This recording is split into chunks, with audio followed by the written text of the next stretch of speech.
This is the new OPPO Reno 2 and today we are going to unbox it, take a detailed look at the device and figure out what OPPO's done with the Reno Gen 2. Hey guys, Ash here from C4eTech, and if you do end up liking what you see, please do turn on notifications by hitting that bell icon.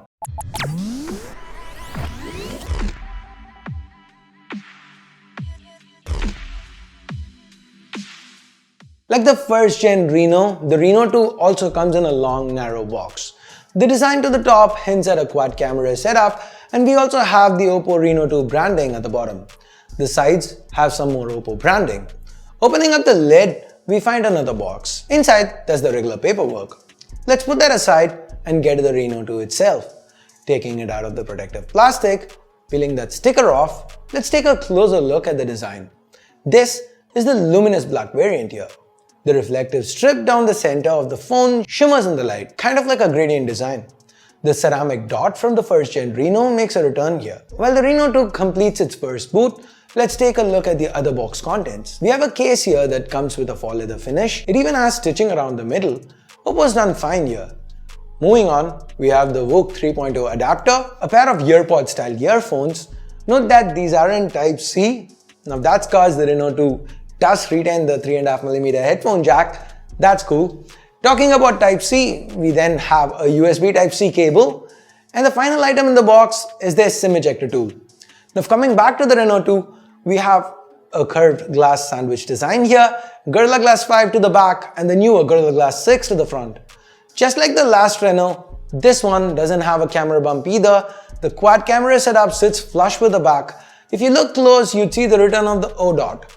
That tiny green ceramic dot that OPPO has placed to the back so that the camera is always elevated. Now, if you put the phone down on any surface, the cameras will not come into contact with the surface. Gives them a little bit of extra protection. Neat, right? That said, this is a glass back design, so a lot of us are gonna be putting the Reno 2 in a case, like the nice faux leather case that was included in the box. So for those of us, it's not going to be of a lot of use. Anyway, turning around to the front, we have a larger 6.5-inch display this time. The tech still is AMOLED and the resolution still remains at Full HD+. Now as you can see, the Reno 2 continues to not have any notches or punch holes. It's all screen all the way.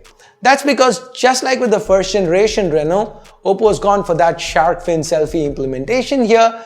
It's quite fast at just 0.8 seconds, and OPPO claims that the mechanism should hold up for about 27 years even if you use it 20 times a day. Coming back to the display itself, we have a really bright and vivid panel here. Colors are punchy, and with the characteristic inky blacks of AMOLED, the contrast is excellent. In the little time I spent with the Reno 2, I felt like it would offer an immersive media experience. The bottom-firing speaker sounded pretty good too. Speaking of, let me take you around the device. You've already seen the speaker here. The bottom also happens to house the Type-C port, primary mic and the 3.5mm headphone jack. To the left, we have the volume buttons. Up top, there's the secondary noise cancelling microphone and the pop-up mechanism, of course. That's for the shark fin selfie. And this is where we happen to have the selfie camera and the front-firing flash.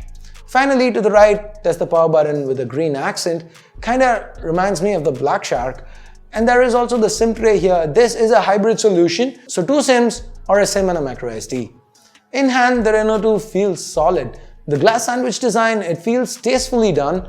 Yeah, it's a tried and tested design, yes, but the few new touches, whether it's that blue strip to the center or the accent running around, they look beautiful. Of course, all the cons of a glass build do apply here, but the Reno 2 is quite the looker. Okay, externals done. Let's now move on to the internals.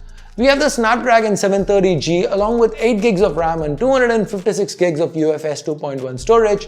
Apart from the good benchmark scores, even with day-to-day performance, the Reno 2 feels really smooth. The combination of ColorOS 6.1 with Snapdragon 730G. In the limited time I spent with the Reno 2, this combination made me feel like I was using a flagship phone.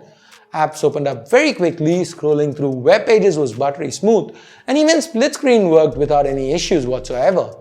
Coming to the gaming side of things, we have the Adreno 618 GPU, and it performs well even with intensive titles like PUBG. Now, we didn't face any frame drops even when we cranked the graphics settings all the way up, and the gameplay, it felt responsive. After all, the 730G is a gaming focused chip, right? And we do happen to have OPPO's Game Boost 2.0 from a software perspective. These, along with the all-screen display, altogether they make for an immersive, distraction-free gaming experience. Now, powering all these pixels is a 4000 mAh battery, the fairly high capacity battery, plus AMOLED, plus an 8 megapixel processor, plus the power efficient ColorOS 6.1, that should equal excellent battery life. At least that is what I expect. This is something I can't wait to test out for myself. Now, if you do happen to run out of charge, there is VOOC 3.0 support. The charger is included in the box, so it should get you back up in no time. Now, it is worth mentioning that the Reno 2 also comes with an in-display fingerprint scanner that felt quite snappy. There is support for face unlock too, and it's very quick despite the pop-up camera. You don't even need to swipe to unlock. Now, the selfie shooter here, it's a 16 megapixel camera, but let's get to that in a bit. Instead, let's start with the more interesting quad camera setup to the back. The primary sensor here, it's the 48 megapixel IMX586. Under bright light, the Reno 2 takes some really good looking pictures. They are sharp with decent colors and good dynamic range. The dazzle color option is present here and gives you added saturation and dynamic range in case you want it.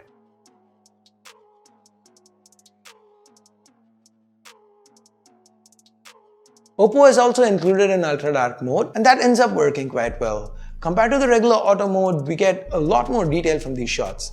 Remember, the Reno 2 has optical image stabilization on this f1.7 lens, so that with this ultra dark mode makes for impressive results. Look at the leaves in this picture. You can make them out very clearly.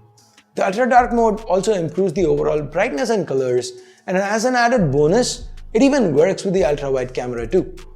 Talking about which, there is an 8 megapixel ultra-wide camera. From these pictures, it seems to capture good looking images.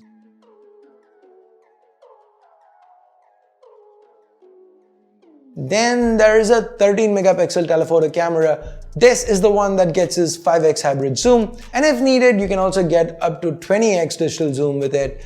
This is an interesting feature and quite a step up from the first generation Reno.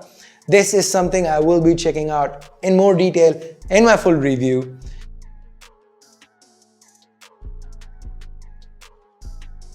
Finally, we have a 2 megapixel depth sensor. It helps us capture regular portrait mode shots like these. And there are a bunch of filters that you can apply. We also get portrait video, and that's not the only video trick that the Reno 2 has up its sleeve.